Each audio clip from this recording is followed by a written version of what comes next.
Sixth वाला एक थोड़ा घुमा हुआ है क्वेश्चन में, D and E divide BC and CA of a triangle ABC in the ratio 2:3 है ना। तो देखो D किसको डिवाइड करता है, BC को, है ना। E किसको डिवाइड करता है, CA को। कौन सा रेशियो में, 2:3। Find the position vector of the point of intersection of AD and BE। फिर AD को ज्वाइन करो, BE को ज्वाइन करो, वो दोनों जहां पे एक दूसरे को इंटरसेक्ट करते हैं वो पॉइंट लाओ एंड रेशियो भी ढूंढना है, ratio in which this point AD divides B, है ना। तो मतलब एक ट्रायंगल बनाओ पहले। क्वेश्चन कौन सा बताओ तो, 6 है ना। क्वेश्चन नंबर 6 एक ट्रायंगल बनाते हैं, थोड़ा बड़ा क्वेश्चन है बट इंपॉर्टेंट क्वेश्चन है। अब देख ABC ट्रायंगल, और ABC ट्रायंगल में D and E divides, D divide करता है BC को, है ना। कौन सा रेशियो, 2:3। तो यहाँ पे D रख दो, है ना। D किसको डिवाइड किया, BC को। कौन सा रेशियो में, 2:3, है ना। देन और क्या दिया देखो, E divides CA, E divide करता है CA को, हाँ ये E है, CA को डिवाइड करता है। कौन सा रेशियो में, 2:3।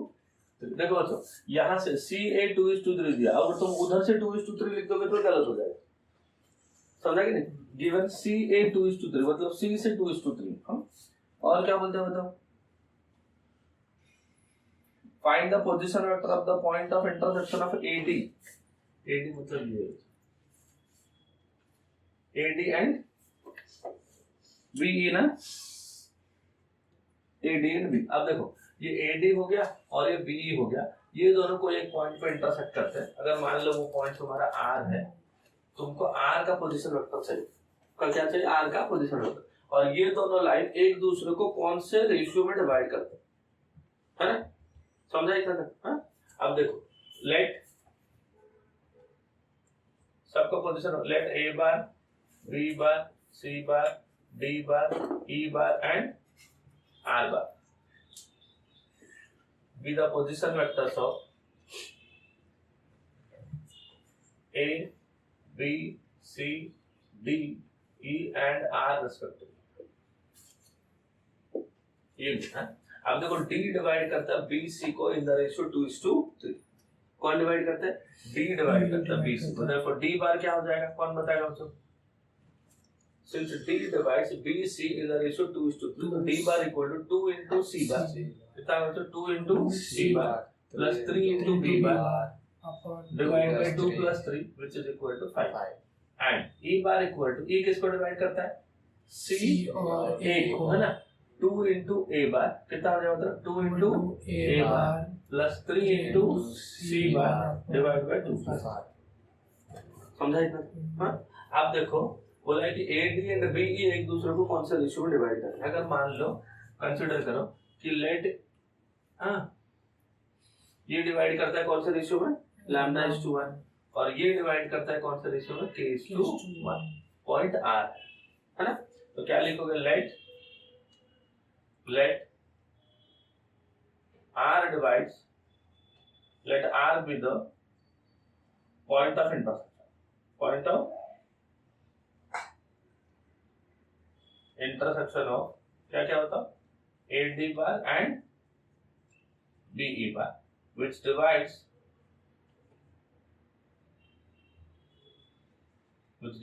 AD and BE in the ratio, कौन सा रेशियो बच्चों, AD को कौन सा रेशियो बोला हमने, λ:1 एंड BE को कौन सा रेशियो में बोला हमने, k:1। समझा क्या क्या लिखा, हाँ। तो देखो पहले तो हमने D बार E बार निकाल दिया, अब बोला ये दोनों का इंटरसेक्शन का पोजीशन वेक्टर चाहिए। हमने क्या बोला, एक पॉइंट है R जो AD एंड BE को इंटरसेक्ट करता है। जो R क्या करता है, AD को डिवाइड करता है, तो कौन सा रेशियो में डिवाइड करता है, λ:1। और जब R BE को डिवाइड करता है, कौन सा रेशियो में करता है, k:1। हमें ढूंढना क्या है बच्चों, R का पोजीशन वेक्टर। क्या ढूंढना है हमें, R का पोजीशन वेक्टर। अब ये प्रूफ भी करना है कि वो दोनों इंटरसेक्ट कर रहे हैं, वो दोनों इंटरसेक्ट कर, समझा इतना तक। अब देखो R का पोजीशन वेक्टर AD के फॉर्म में कैसे लिखोगे, कौन बताएगा, R बार इज इक्वल, देखो ये R का पोजीशन, R बार ना, R क्या किया, ध्यान से सुनो बच्चों, R क्या किया, AD को डिवाइड किया, कौन सा रेशियो में, λ:1। तो R बार इक्वल हम लोग ऐसा लिखेंगे ना, λ into D bar plus 1 into A bar divided by λ+1। So this is equal to λ into D bar plus 1 into A bar divide by lambda plus 1। ये समझा बच्चों? ये समझा इसका मतलब क्या है? हाँ, अब लैम्डा इंटू डी बार, लैम्डा इंटू डी बार, डी बार क्या है? यहाँ पे हमने रखा है डी बार, कितना बचा? 2 इंटू, बताओ क्या लिखूं? 2 into C bar plus 3 into B bar divide by 5 plus 1 into A bar which is A bar divide by lambda plus 1 divide by lambda plus 1। सही लिखा क्या देख लो? कौन किसका पोजीशन वेक्टर लिखा? आर का, और आर ने किसको डिवाइड किया? ए डी को। कौन से रेशियो में? लैम्डा इज टू 1, तो आर बार क्या हो गया? Lambda into D bar, lambda into D bar plus 1 into A bar divide by lambda plus 1। समझा इतना तो सबको? आप बताओ, अभी इसको सिंप्लीफाई करोगे तो कितना आएगा बताओ? पहले ए बार से लिखते हैं। कहां से लिखते हो? तो पहले ए बार। देखो ए बार मतलब 5 इधर जाएगा ना, और जाएगा कि नहीं जाएगा? 5 इधर जाएगा, तो 5 इंटू ए बार क्या लिखा बच्चों? 5 into A bar plus 3 lambda into B bar. इसको सिंप्लीफाई किया, 5 को इधर लिया, 5 ए बार हो गया, फिर 3 lambda B bar plus 2 lambda C bar, क्या लिखेंगे? Plus 2 lambda C bar divide by कितना बच्चों? 5 इंटू लैम्डा प्लस 1। 5 नीचे आएगा और ऑलरेडी लैम्डा प्लस 1 है। समझा क्या? समझ में आया सबको यहाँ तक? ये हो गया आर बार। एंड आर बार का और एक वैल्यू आएगा, कौन बताएगा? आर बार और किसको डिवाइड किया? आर बार ने बी को भी डिवाइड किया है कि नहीं? कौन से रेशियो में? k is to 1। देखो आर ने बी ई को डिवाइड किया k is to 1, तो आर बार क्या हो जाएगा? k into E bar, k into E bar 1 into B bar divide by k plus 1। Value substitute करो, k इंटू ई बार कितना था मुझे? देखो ये वाला, हाँ, 2 A bar plus 3 C bar divide by 5 है ना, plus B bar divide by k plus 1 divide by k plus 1। सब लिखो अभी ध्यान से। ये 5 इधर जाएगा बच्चा, पहले ए बार लिखो, 2k into A bar, 2k into A bar 5b plus 5 into B bar 3k into C bar, 3k into C bar divide by, नीचे 5 आएगा और 5 के नीचे k प्लस 1। समझा? समझ आया सबको? हाँ, तो ऊपर वाला क्या है? ये किसका पोजीशन वेक्टर है बच्चों? आर बार का। और ये किसका? ये भी आर बार का। तो दोनों आर बार है। अगर दोनों आर बार है, दोनों का ए बी सी का कोफिशिएंट का वैल्यू क्या होगा? इक्वल होगा। हाँ, तो equalling the coefficients of A bar B bar and C bar, equalling the coefficients of A bar B bar and C bar. अब देखो बच्चों, ए का कोफिशिएंट कौन बताएगा? यहाँ पे ए का कोफिशिएंट इतना है क्या? है कि नहीं? ए का कोफिशिएंट कितना बताओ? 5 divide by 5 into lambda plus 1 equal to, इधर ए का कोफिशिएंट क्या है बच्चों? इतना है क्या? इक्वल टू क्या लिखो बताओ? 2k divide by 5 into k plus 1। इसको इक्वेशन 1 लिखो। बी का कोफिशिएंट कौन बताएगा बच्चों? पहला वेक्टर जो आर बार है उसमें बी का कोफिशिएंट क्या है?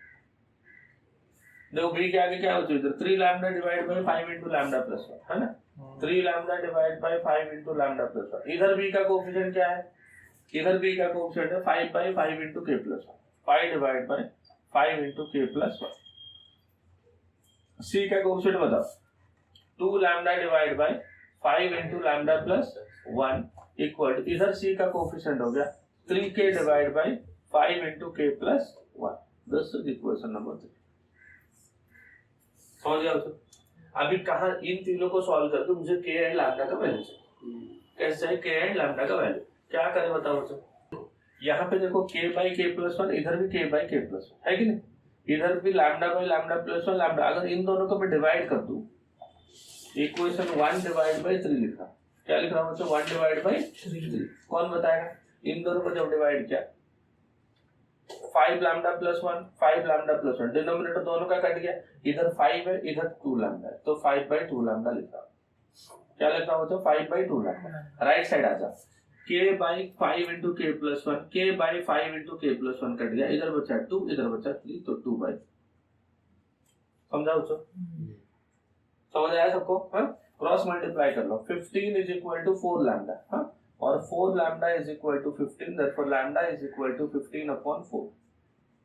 Lambda equal to 15/4। तो रेशियो क्या था? रेशियो था अपना लैम्डा इज टू 1, है ना, that is 15/4:1 which is equal to 15:4। ये एक आंसर आ गया। एक आंसर आ गया।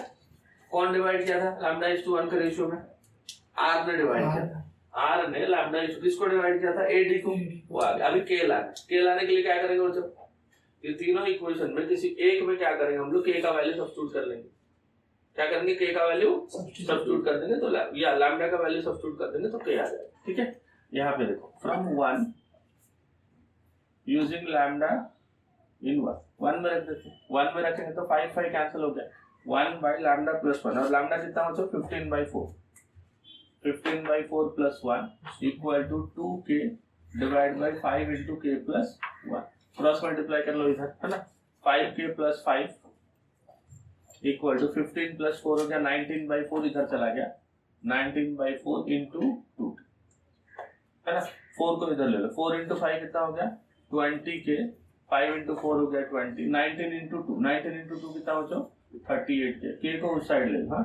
38 माइनस 20 तो हो गया 18k इज इक्वल टू 20। तो k is equal to 20/18 divide 10/9। तो रेशियो कितना हो जाएगा? रेशियो क्या हो जाएगा? k is to 1 that is 10:9। समझा बच्चों?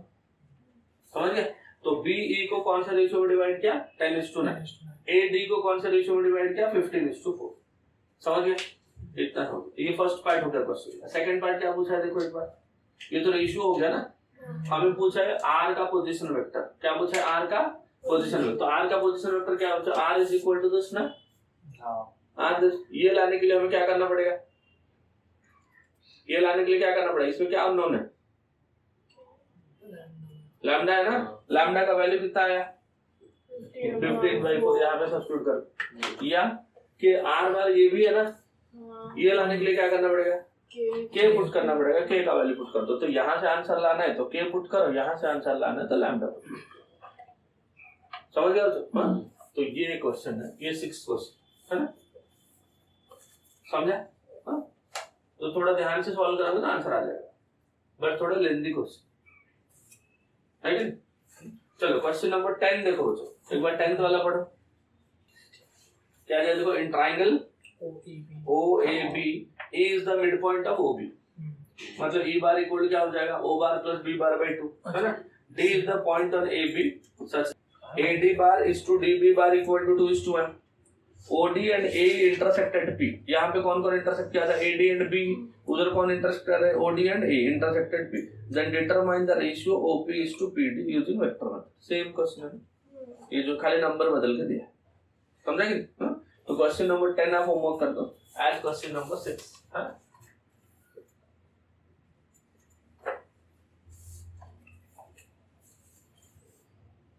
हो गया?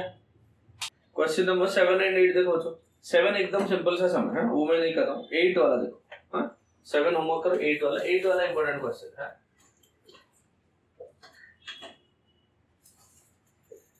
8 इंपॉर्टेंट। देखो बच्चों, 8 क्या दिया? Prove that the median of a trapezium. एक ट्रेपेजियम का जो मीडियन होता है is parallel to the parallel sides and of the trapezium and the length of its length is half of the sum of the parallel sides। Question समझा? क्या proof करना है? देखो, एक पैरेलल कौन सा है? पैरेललोग्राम है ट्रेपेजियम। एक ट्रेपेजियम का जो मीडियन होता है, ट्रेपेजियम का जो मीडियन होता है, ट्रेपेजियम कैसा होता है बच्चों? How the trapezium will be, क्या प्रॉपर्टीज है? ज्योमेट्रिकल प्रॉपर्टीज क्या है? उसके दो साइड हमेशा पैरेलल होते हैं और दोनों बाकी नॉन पैरेलल साइड है। तो उसका मीडियन मतलब क्या होता है? What the median is? Median मतलब जो दोनों नॉन पैरेलल होते हैं ना, उनका मिड पॉइंट को जो लाइन सेगमेंट ज्वाइन करते हैं उसको मीडियन बोलते हैं। क्या बोलते हैं उसको? मीडियन। अभी हमें प्रूफ करना है ये जो मीडियन होगा, जो दोनों साइड पैरेलल है उनको पैरेलल होगा और उन दोनों साइड का जो सम है उसका हाफ के साथ इसका लेंथ इक्वल होगा। समझा? अब देखो, मान लो मैंने एक ट्रेपेजियम बनाया,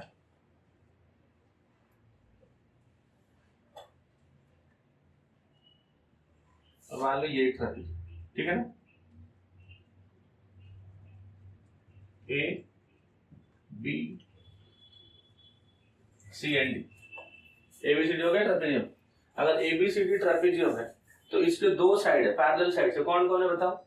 AB and DC, AB and DC, ये दोनों दो पैरेलल साइड्स। हाँ, अब बोलता है इसका जो मीडियन होगा, क्या बोलते हैं? इसका जो मीडियन होगा है ना, ये दोनों पैरेलल साइड को पैरेलल होगा। क्या होगा? दोनों पैरेलल साइड को पैरेलल। मतलब अगर इसका मिड पॉइंट को मैंने ई बोल दिया और इसका मिड पॉइंट को मैंने एफ बोल दिया तो मेरा ई एफ मीडियन हो गया। क्या हो गया? Median E F. हमें प्रूफ करना है कि जो ए बी है, जो ई एफ है, A B and D C को पैरेलल होगा। ई एफ जो होगा इसको भी पैरेलल होगा, इसको भी पैरेलल होगा। बट ऑलरेडी क्या है, ये दोनों तो पैरेलल है ना। तो अगर इसको हमने प्रूफ कर दिया कि इन दोनों में से किसी एक के साथ पैरेलल है तो ऑटोमेटिक तीनों पैरेलल हो जाएंगे। क्योंकि देखो ट्रेपेजियम मतलब ए बी डी सी को पैरेलल है, ए बी एंड डी से पैरेलल है। अगर मैंने प्रूफ कर दिया कि ई एफ ए बी को पैरेलल है, ई एफ किसको पैरेलल है? ए बी को पैरेलल है, तो ई एफ ए बी को पैरेलल है, ए बी डी सी को पैरेलल है, मतलब तीनों पैरेलल है। या मैंने अगर ऐसा प्रूफ कर लिया ई एफ डी सी को पैरेलल है तो ई एफ डी सी को पैरेलल है और D C already A B को पैरेलल है, तो A B E F and D C सब एक दूसरे को पैरेलल है। ये एक प्रूफ करना है। और दूसरा पार्ट, इसका जो लेंथ है, length of E F equal to half of length of A B plus length of D C. A B और डी सी को ऐड करो और उसको हाफ करो और वो किसका लेंथ आएगा? ई एफ का लेंथ आएगा। समझा? सबका पोजीशन वेक्टर डिफाइन कर लेते हैं। Let A bar, B bar, C bar, D bar, E bar and F bar be the position vectors of A, B, C, D, E and F respectively, है ना? And let EF be the median. Let क्या होगा? EF median. अगर EF median होगा तो E क्या होगा? AD का मिड पॉइंट होगा, F क्या होगा? BC का मिड पॉइंट होगा। समझा? let A, B, C, D be a trapezium. Be a trapezium and EF is its median.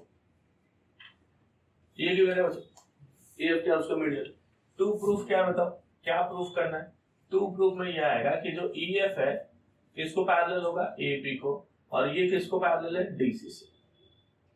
समझा? ये फर्स्ट है। और जो EF का लेंथ है, किसका लेंथ है? EF का length equal to half of, है ना, किसका लेंथ? AB का लेंथ प्लस किसका लेंथ बच्चों? DC का लेंथ। हाँ, ये प्रूफ कर। तो ये दोनों आपको प्रूफ करना कि EF क्या होगा? AB को पैरेलल है एंड EF किसको पैरेलल है? DC को पैरेलल है। और EF का जो लेंथ है ना, ये दोनों पैरेलल साइड का लेंथ का सम का हाफ है। ये प्रूफ करना है। समझ गए? अभी सबका पोजीशन वेक्टर ले लो। लेट यहां से प्रूफ है, let A bar, B bar, C bar, D bar, E bar and F bar be the position vectors of the points A, B, C, D, E and F respectively. समझ गए? क्योंकि EF median है तो E and F क्या होगा? Mid point होगा। Since EF is the median, क्या क्या हमने डिफाइन किया था? Let A, B, C, D, E, F हाँ be the position vector of this and EF क्या है बताओ? Since EF is the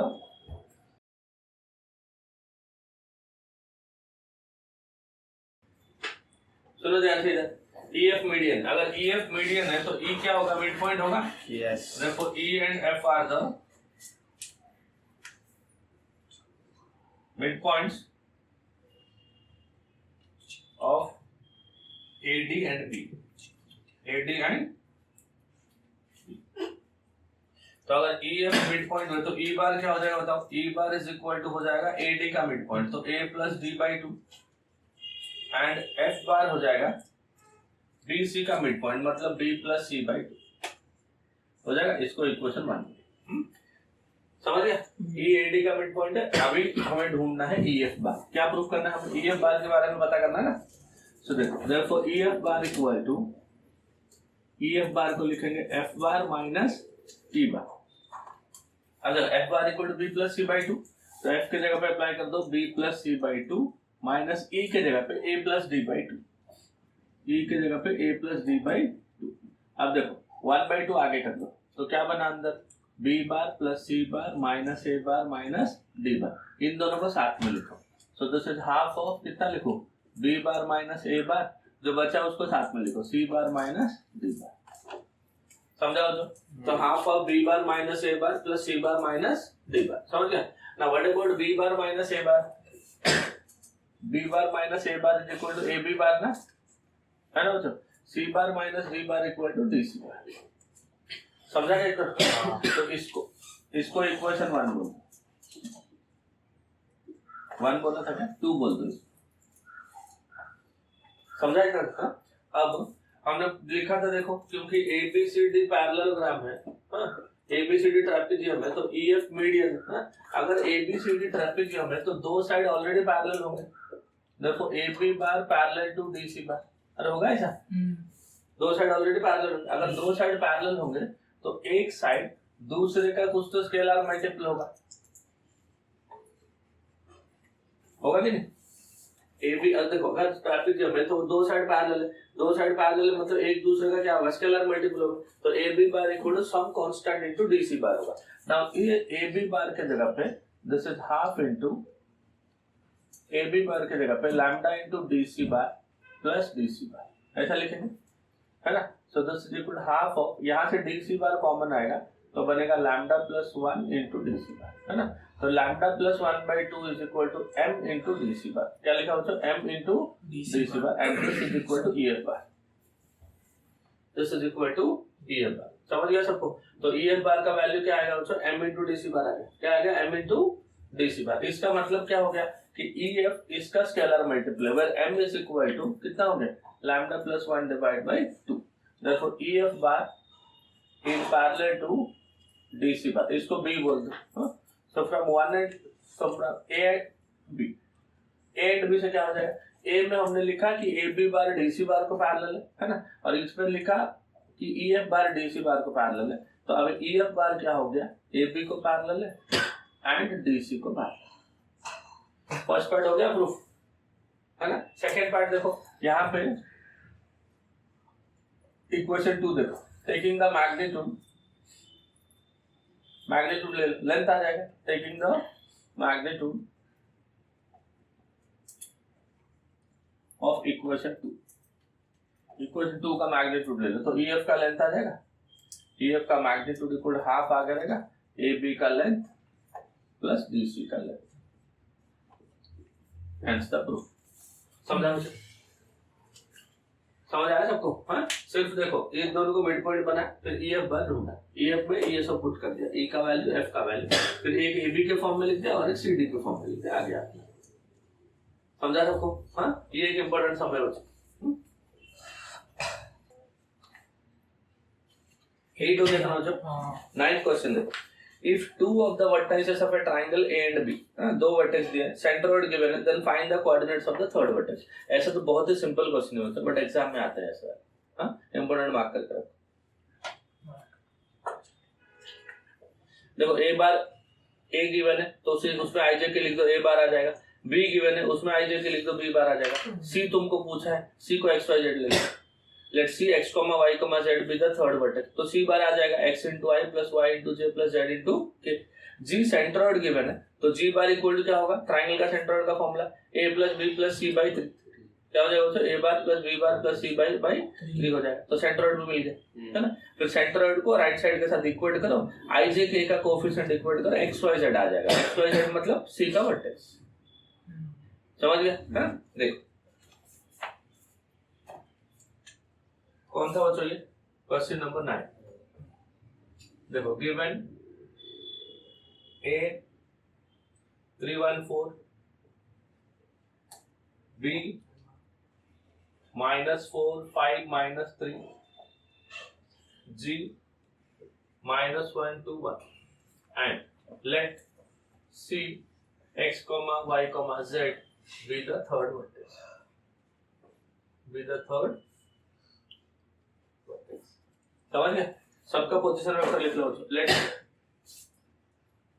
late A bar, B bar, C bar and D bar be the, C के बाद G ना, G bar be the position vectors of the points A, B, C and G respectively, है ना। तो A का position vector क्या हो जाएगा, A bar equal to 3 into I का प्लस J का plus 4 into k cap. B bar is equal to minus 4 into I cap plus 5 into j cap minus 3 into k cap. C bar is equal to x into I cap plus y into j cap plus z into k cap. And G bar is equal to minus I cap. समझ गए हो जो इतना है? Since G is the centroid of triangle ABC. अगर G centroid है तो G का पोजीशन वेक्टर क्या है? G bar will be equal to A bar plus B bar plus C bar upon 3 होगा. 3 को लेफ्ट में मल्टीप्लाई कर दो बच्चों. So 3G bar equal to A plus B plus C. इसमें सबका वैल्यू सब्स्टिट्यूट कर लो. और G का, A का, B का एंड C का. सो देयरफॉर 3 टाइम्स कितना हो जाएगा? 3 टाइम्स G बार कितना देखो? Minus I cap plus 2 into J cap plus K cap is equal to A bar. A कितना बताओ? 3 into I plus J plus 4 into K. दोस्तों J bar plus B कितना देखो? Minus 4I plus 5J minus 3K plus C into देखो X into Y Y into J Z into K. हो गया बच्चों? समझाइए सबका? 3 times A bar equal to 10. अब सबको राइट साइड ऐड कर दो. राइट साइड ऐड कर सकते हो, इसको मल्टीप्लाई कर दो. तो minus 3I cap plus 6 into J cap plus 3 into K cap equal to, ये देखो बच्चों 3I माइनस 4I तो कितना हो गया? माइनस I होगा. अरे होगा कि नहीं होगा? प्लस X होगा. C नहीं, प्लस X होगा. Minus I plus XI. तो I कैप को कॉमन ले लो तो minus 1 plus X into I cap. समझा क्या बच्चों? देखो 3I माइनस 4I हो गया minus I plus XI. I को कॉमन ले लिया तो माइनस 1 प्लस X. सिमिलरली ये देखो J प्लस 5J कितना हो गया? 6J plus YJ. तो J को कॉमन लेंगे तो 6 प्लस Y इंटू J का. Similarly plus 4K minus 3K कितना हो गया? K प्लस Z मतलब 1 प्लस Z इंटू K का. हो गया. अब देखो I का कोफिशिएंट हो गया minus 1 plus X equal to I का कोफिशिएंट हो गया माइनस 3. Y का J का कोफिशिएंट हो गया 6 प्लस Y, J का कोफिशिएंट 6 एंड K का कोफिशिएंट हो गया 1 प्लस Z, K का कोफिशिएंट 3. देयरफॉर X कितना हो जाएगा? Minus 3 plus 1 which is minus 2. 6 cancel हो गया. Y equal to 0 and Z equal to 3 minus 1 will be equal to 2. तो X is minus 2, Y is 0 and Z equal to 2 is the third vertex. है ना? Therefore C कितना होगा बताओ? C हो गया minus 2, 0 and 2 is the third vertex. समझ गए बच्चों?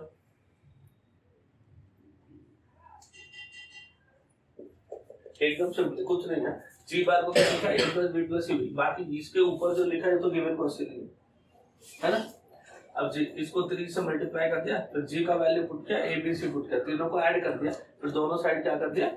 इक्वल कर दिया. I J K का कोफिशिएंट. समझ गया? Sir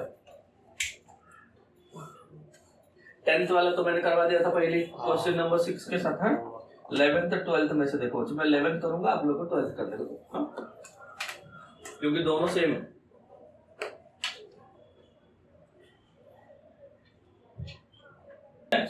If the centroid of the tetrahedron OABC, tetrahedron का सेंट्रोइड मतलब क्या करते हो बच्चों?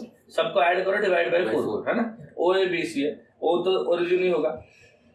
A गिवन है, B गिवन है, C गिवन है respectively. Find the distance of the point P from the origin. और P का कोऑर्डिनेट क्या है? A, B, C. इसका डिस्टेंस कहाँ से चाहिए? ओरिजिन से. मतलब पहले OP बार निकालो, OP बार वेक्टर मिल गया, ओरिजिन से P तक का वेक्टर OP बार मिल गया, उसका मैग्नीट्यूड ले लो, उसका मैग्नीट्यूड ले लो तो लेंथ आ जाएगा. चलो क्या क्या गिवन है? सेंट्रोइड गिवन है. गिवन A मतलब क्या? देखो A, 2, 3, B 1, B, 2, C 2, 1, C and G 1, 2, minus 1 are the given points.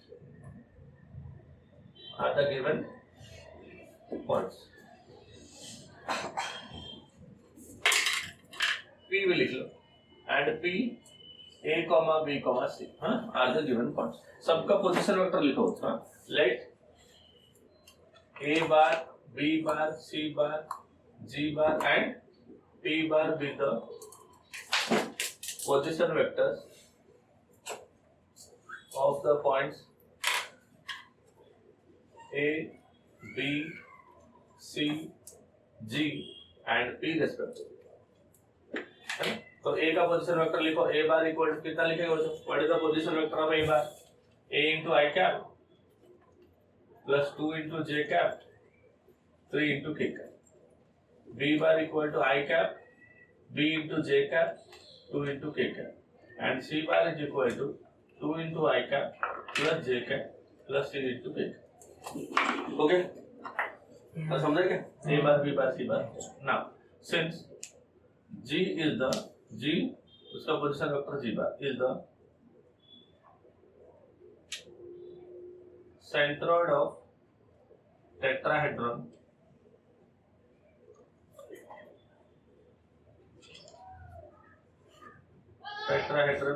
OABC. देखो G bar is equal to क्या हो गया? ओरिजिन ना, तो 0 बार हो गया. 0 bar plus A bar plus B bar plus C bar divide by 4. तो origin add करेगा तो सेम रहता है. A तो A plus B plus C हो जाएगा ऊपर और नीचे हो जाएगा 4, है ना. 4 को इधर ले लो तो 4 into G bar is equal to A plus B plus C. समझा इधर? सबका वैल्यू सब्स्टिट्यूट कर दे.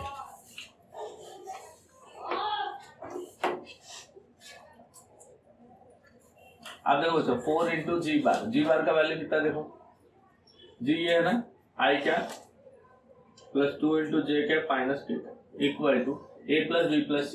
A plus B plus C direct add करके लिख दे.